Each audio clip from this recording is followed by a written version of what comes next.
You're watching PCTV Channel 17, proudly serving the Port Clinton City School District community. The following is a production of the Port Clinton High School Digital Media class.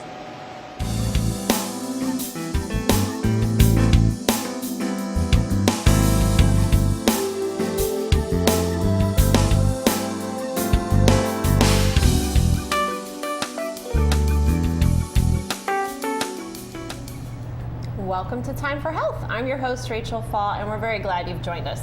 We hope you gain something from the program that helps you and your loved ones. We want to arm everyone with as much information as possible so we can all make good choices.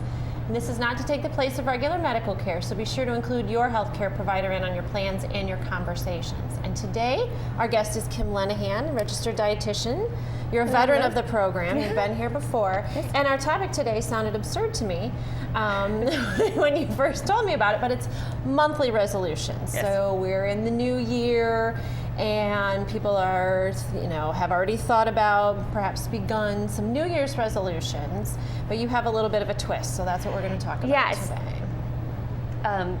Coming off the holidays, the first thing is that we all get inundated with, Target ads and exercise clothing, and we're like, oh my goodness, we probably gained so much weight after the holidays. And typically, the average person gains about a half a pound to maybe a pound during the holidays. So not that huge of amount. However, the bad thing is that we don't lose it. We keep it on. Yes. So that starts becoming what I call the creep. Gotcha. And think about where you were maybe 5 years ago. Mm-hmm. Were you 5 pounds less? What about 10 years ago?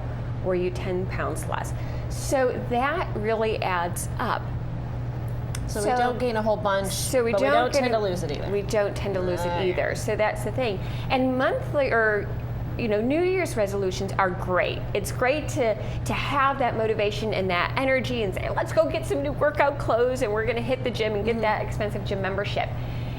And research indicates that New Year's resolutions last about 3 weeks. That's pretty accurate. Yeah. So I actually do monthly resolutions because I figure, well, if I'm only going to do it for 3 weeks, maybe I can get in that extra week. Mm-hmm. And now I've socked it out of the park, and I've done a new resolution every month. And that way it keeps it fresh too, because maybe one of the resolutions, like in my head, it looked great on paper, and maybe my best friend was doing it, and then realistically, it just didn't fit into my priority list. Gotcha. So it seems like it would be harder to do a new resolution every month, but like you said, they only last a few weeks anyway. Mm-hmm. So just embrace that and do one every month. Now, are these like big resolutions? I'm going to give you 12 resolutions. Perfect. Things that I have done myself. So I never tell anybody to do something that I have not tried before. Okay. Talk it to us. Yeah. So the first one is January. And some of these might be hard, and some of them you might be like, oh, sweet, check, I already do that. Okay. So if you do one of the things that I suggest, just try and ramp it up a certain way. Okay. The first one that I have, so on the 12 months, post-holidays, my dietitian tips she gave to me was number one breakfast every morning. And again, some people might say, oh no, I can't do breakfast. My sister's one of them. She's like, nope, breakfast and me is not good. Me, within minutes of waking up, I'm hungry. Yeah, let's get some food. And that's because I have taught my body to do that for me. You can reprogram your body so breakfast can become part of your regular staple. And when the research indicates, or you hear people talking about, oh, it's the most important meal of the day, it truly is. It really is. I really encourage people to eat within 1 hour of waking. So say you're that swing shift worker at the hospital and you get off at midnight and then you get off at 9 a.m. or whatever it is, and then you go to sleep. So after you get your rest, within that hour of waking up, eat something. Are we talking like bacon and eggs and hash browns? Oh, that sounds good, Rachel. You know what? It can be, but it doesn't have to be. And a lot of people think, oh my gosh, I don't have time. That's the biggest thing. I don't have time to eat breakfast. Right. It just can be something little. It can be a banana and a granola bar that you're eating in the car on the drive to work. You know, this morning, I have a wonderful husband and he makes me a smoothie every morning. So it's like, check, I don't have to think about that. Usually I'll make the kids some toast, and some oatmeal on the way to school. So while I'm prepping that, maybe I'm also having a piece of toast with peanut butter on it. So it doesn't have to be big. And it's certainly, for our kids, there's research that indicates it makes kids smarter. Right. Kids that eat breakfast have a higher IQ. It certainly helps with weight control and even weight loss. Some studies suggest that comes from boosting your metabolism. If one way to really slow down your metabolism is by skipping meals. Gotcha, yeah. So the best way to boost up your metabolism is tell your body, I'm awake, I'm ready, let's burn some calories. And the way you tell your body to burn some calories is honestly by infusing some calories into it. Okay. And you talked about a banana, and I love bananas because they're portable. You can eat it because you're busy, you're on the go, and so. But a donut is also portable, so it's a matter of having the good granola bar, having the apple or banana or something. Absolutely, absolutely. And there are a few studies that look at, well, is nothing better than a donut? Right. And honestly, it really isn't. You're better off grabbing that donut even though it does not have the health component. Right. And still revving up that metabolism as opposed to just skipping. So you're not giving us permission to just eat donuts every day. I'm not. But in the absence of anything else in the whole wide world, yes. You can have but keep them out of your house, that way you won't stop. That's right. All right, so that's January. Have breakfast. Yes. Number 2, so around February, eat at least 2 fruits per day. And I'm going to couple this with number 3, so March, and that's eat 3 servings of vegetables per day. And really that is to get our Strive for 5 in. Oh yeah. Most Americans eat less than 2 servings of fruits and vegetables per day, and that includes potatoes. And potatoes are a vegetable technically, but they're also very starchy vegetables. So we try to have more color in our diet. I know I am a veggie girl. I could eat anybody out of the park with my veggies. Fruits for me though are really hard to get in. It's just something about them. And I hear that all the time. That people are like, oh, I love fruit. That's not a problem for me, but vegetables are. Yeah. So, of course, they have antioxidant capabilities, which are cancer fighters. Gotcha. They help with our immune system. So that's why I put these early on as opposed to putting them at especially 4 or during 5. Flu season. Especially cold and flu season. Cold and flu season. Also, they're low in calories. And so what do we typically like to eat during cold and flu season? Comfort foods, macaroni and cheese, lasagna, this heavy, saucy, thick, comfort foods. So we really do need to balance these out with some low-calorie, high-fiber foods. Okay. Now, a serving. We had a banana for breakfast. So yes, you had a banana. I had my smoothie, and my husband packs the ninja with us. I watched him make it. It's scary. And so I think I get about 2 servings of fruit right off the bat in the morning, which is a good thing because again, I need to put it in my lunch box for me to eat it. Now, what is a serving size? Okay. A lot of people, I think it's like a big giant bowl of fruit and vegetables. Really, a serving size of fruit, 2 tablespoons of dried. Okay. So that's like a small box, little box of raisins. Okay. A half a cup of juice. Okay. Now, I don't recommend eating 3 cups of juice or drinking 3 cups of juice and being like, yay, got it. Really not more than a half a cup because it's so concentrated in calories. We can really overconsume in juice. Okay. 1 cup of cubed. Okay. Watermelon.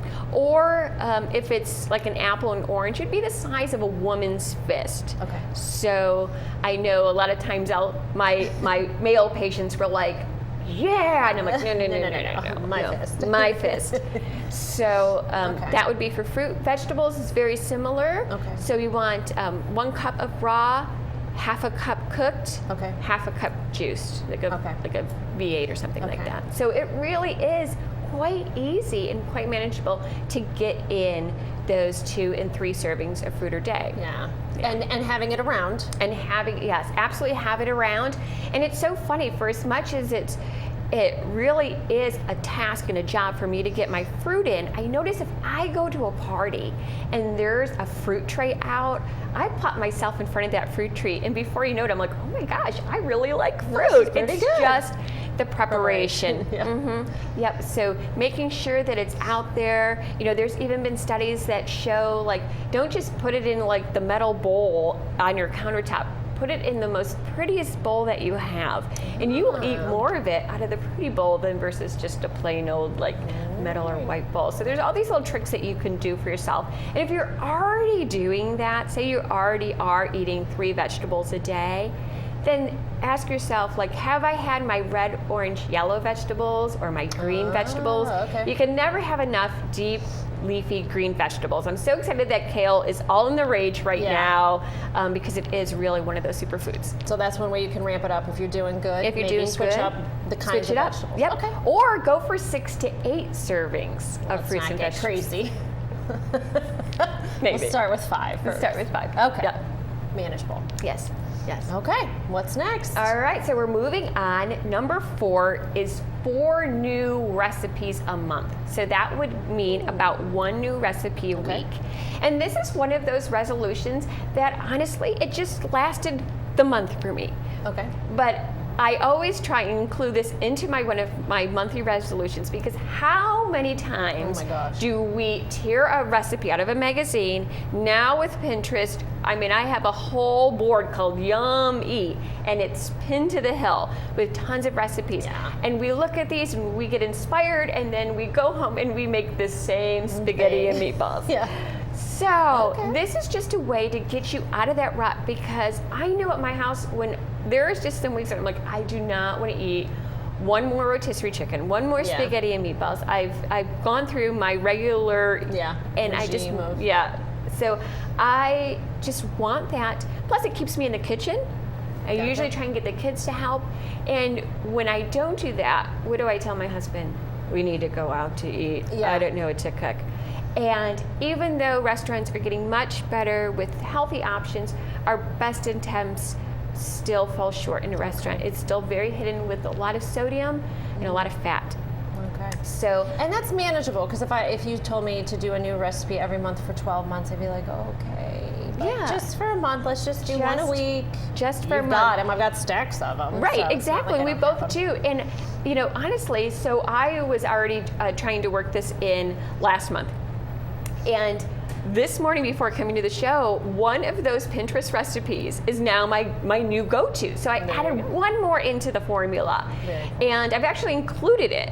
And it is a sticky chicken teriyaki in the slow cooker. So it's beautiful. Slow cooker is magic. Yes. Throw it all into the slow cooker. I get home, I have like 2 steps, which I think is like adding 2 tablespoons of teriyaki sauce and sprinkling it with sesame seeds. Voila, I'm done.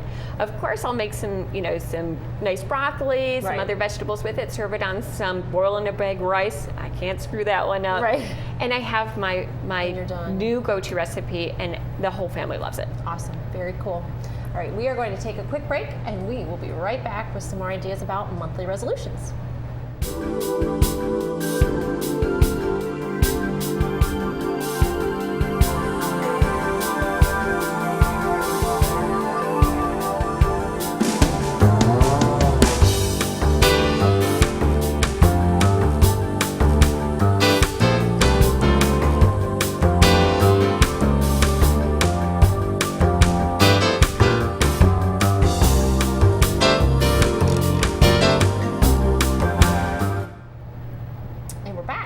Monthly resolutions to get us healthier in the new year in a kind of a more manageable way. So we've gotten through 4 of them: a breakfast, 2 fruits, 3 vegetables, and 4 new recipes. What are we doing in May? All right. Well, or whenever. For May, 5 days per week of menu planning. And this would be one of those ones that I would start as a hard one. Yes. But I tell you, it's hard, but it will reap the most benefits for you. I know when I had my parents up just last month during the holidays, I literally did 2 weeks right then and there of menus, and I do give myself 2 days off of not planning, right. And that You have leftovers. you go out. So I'm just asking you for 5 days per week, but for all 4 weeks. And that really does reap the most. Your work is ahead of time, and once that's done, it really. No. And a lot of times too, especially what I hear from parents, is we don't have time to feed the kids before soccer practice. Mm-hmm. So what do? You go through the drive-through. Somewhere. Infinite peanut butter and jelly sandwiches. Exactly. Where, that recipe, that slow cooker recipe that I gave you for month 4, that could easily be consumed in just a quick enough time as the drive-through. Right. So one of the things that I just saw on Facebook not too long ago was fail to prepare and prepare to fail. And that's the main thing that I teach in my cardiac nutrition class. When I'm trying to get them to eat more fruits and vegetables, when I'm trying to encourage, like, hey, when are you going to get the exercise in? Because if you don't prepare to do it, you won't do it. It won't happen, yeah. So it's really, really important. All right. Now what? Number 6. Now this would typically be about June, so we're ramping up. It's going to be warm. I promise you all, it will be warm. And that's when I recommend the 6 cups of non-caffeinated, non-caloric fluid, i.e. water. Ooh. So I don't, have you go for the big gusto, the 8. 6 is just fine. And we actually consume a little less than a cup of fluid in our food that we eat. And of course, the fluid that you consume from caffeinated beverages and ones that have calories in them do count towards your fluid. But I'm really looking for that 6 cups of water per day. Flavor it how you want it. Throw some cucumbers, some mint, some lemons, some limes in it. Either drink it really cold, drink it lukewarm, however you will consume it. I know a lot of people, their trick is they fill up a big mug and they drink out of this big mug all day long. To me, that just seems exhausting. I go the other route and I get those little pony water bottles because I swear there's like 4 sips in it, and I'm just like, sweet, done. I got one done. So that's what I do. I also have a favorite mug at work, and I think we all probably have our favorite things. And so this particular mug that I have at work, I know, because it's my favorite, that I'm going to drink more out of it than one that's not quite my favorite. Yep. I totally get that. And this might be one if you do good already. I'm a water drinker, so I'm okay. But I don't do as good on the weekends as I do during the week. And so a little ramp up might be to really pay more attention to it on the weekend. Exactly. Good thought too, because again, I do really well at work, but on my days off, especially when there's all those errands to run, I really do forget about those. So pretty much if you were to drive anywhere with me, all doors have water bottles in them. Yep, indeed. All right, so we're drinking water. What's next? All right, number 7. Number 7 is going to be the hardest on the list. Okay. And I will tell you that from experience, and I think, Rachel, you can also agree with me. Number 7 is no more than 7 teaspoons of added sugar per day, which is about 28 grams per day. The American Heart Association recommends that we consume 4 to 6 teaspoons, no more than 4 to 6 teaspoons of added sugar per day. 4 for ladies and 6 for men. And the reason why I picked July to do this is because I have done this before. Like I said, I've actually done this during the 40 days of Lent. And I tell you, the biggest benefit that it had was getting rid of abdominal fat without doing one crunch. Perfect. Bathing suit season, exactly. Okay. What it also did too is that, you know how you have that 3 o'clock low and you're like, I need a nap or I need something to eat. When I followed this, I did not feel that 3 o'clock low at all. So Now, added sugar. added sugar. So this doesn't mean apples, because those have sugar. Right. But those are natural sugar. Those are natural sugars. So this would be something that would be pretty much a convenience item. So it has an ingredient label to it. Okay. Okay. And on that ingredient label, pretty much you'll see anything that ends in OSE. That's pretty much going to tell you that it's sugar. So fructose, sucrose, lactose, all those. Anything that sounds really fancy too. Organic pear juice. Doesn't that? Yeah, it's sugar. Yeah. Okay. And this also includes no artificial sweeteners. So it's not like you're like, oh, well, that's okay. It just has some Splenda in it. No. The idea is to reformulate your taste buds, because we don't realize until we're consuming a whole bunch of sugar-laden things how much sweet our brain wants and craves. And that was the other thing. By the end of this, I didn't really crave anything with sugar, but it was really easy to fall back out of it. That's why I say this is the hardest. Just do it for a month. Right. And if anything, it is awareness. And didn't we do that one day? Yes. That's what I was going to say. If this seems too overwhelming, I know the thing you recommended me was just pay attention. Just write down and then just cut back, whatever. Because it was way more than 28, I'll tell you that. Right. And if you just pay attention to it and cut back, that can kind of count a little bit too if it's too overwhelming. Right. Okay, August, 8,000 steps. And again, the recommendation is 10,000 steps per day. And 10,000 steps is about 5 miles. That's a lot. It is a lot, but it's also really doable. It doesn't have to be done in one day. So I know you at the hospital, you're all over the place. Yeah.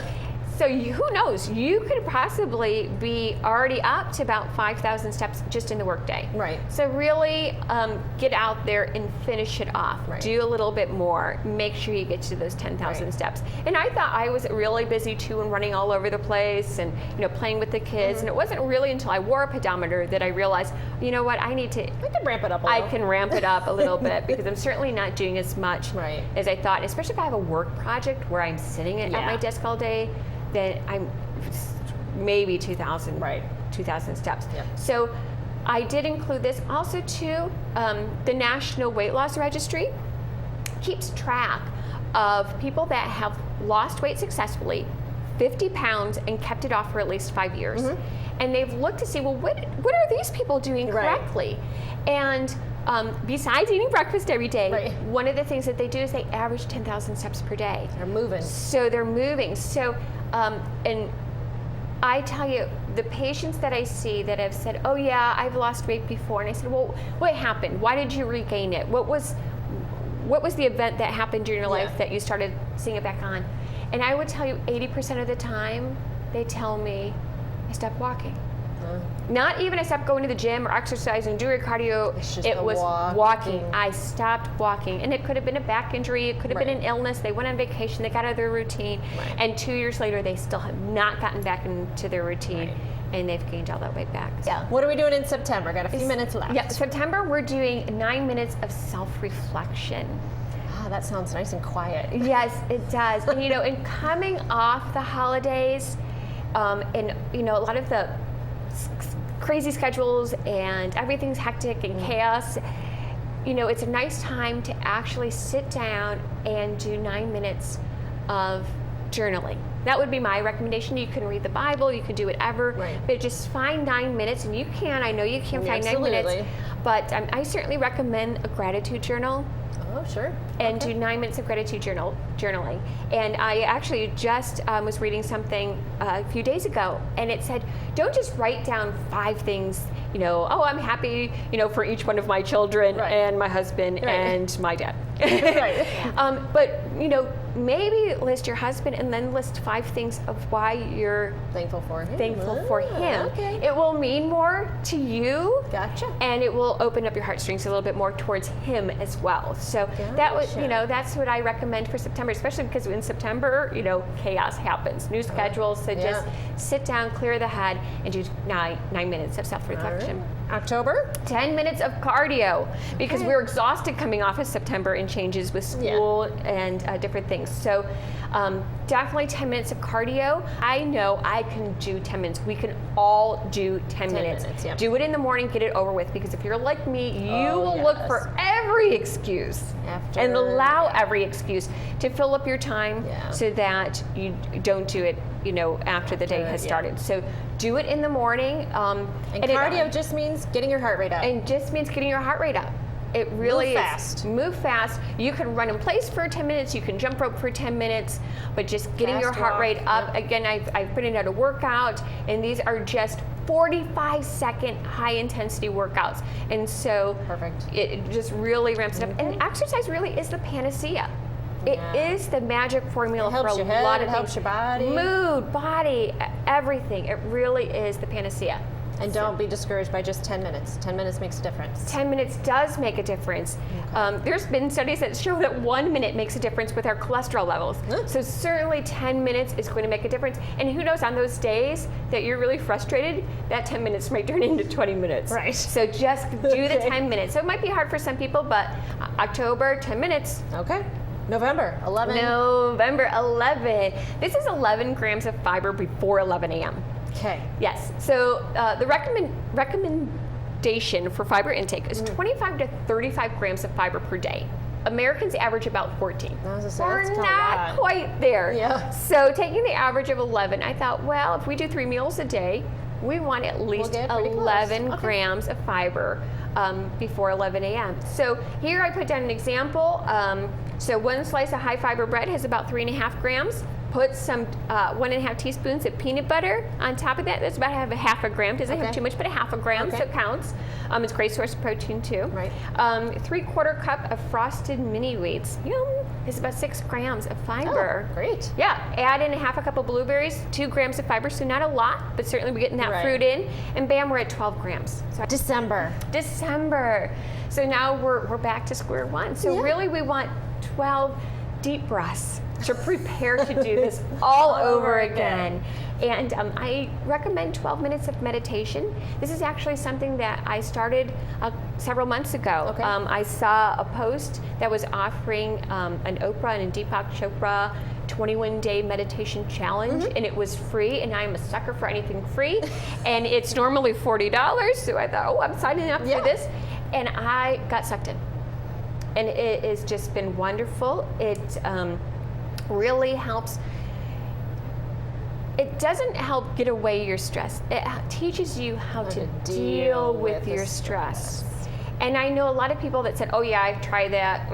Nope, didn't work for me. My mind went all over the place. I kept, it's supposed to. It's supposed to. It is supposed to. The part of meditation that people don't realize is that, yes, your mind is supposed to go every single way. You're supposed to think about your grocery list. You're supposed to pick. But the idea is saying, hey, I'm thinking about my grocery list. Start thinking about your centering thought. Yeah. So, I'm thinking about what I have to do at work. Nope. Bring it back. Bring it back. That's what it's about. And the more you do that, and I'll tell you, the first week I thought, I just suck at this. But by day 21, I was like, I think I'm getting this. And I'll tell you, I am much more patient with my kids, with my husband. Stressors that pop up, they don't seem to blow my top as quickly. And I really can. And I'll tell you, I honestly am now cheating. I wake up in the morning, I don't even get out of bed. I grab my iPad on the side of the table, pop open today's meditation. It's 17 minutes, and I sit there lying in bed doing my meditation. So I don't even sit up. I so cheat, but I tell you, I'm still reaping the benefits, it is wonderful. So I certainly recommend, you can, like I said, you can get on YouTube and YouTube meditation. You can get on Google. There's tons of great sites, great free meditation programs. But try and check it out. Highly recommend it. All right. Thank you very much. We're going to take another break, and we'll be right back.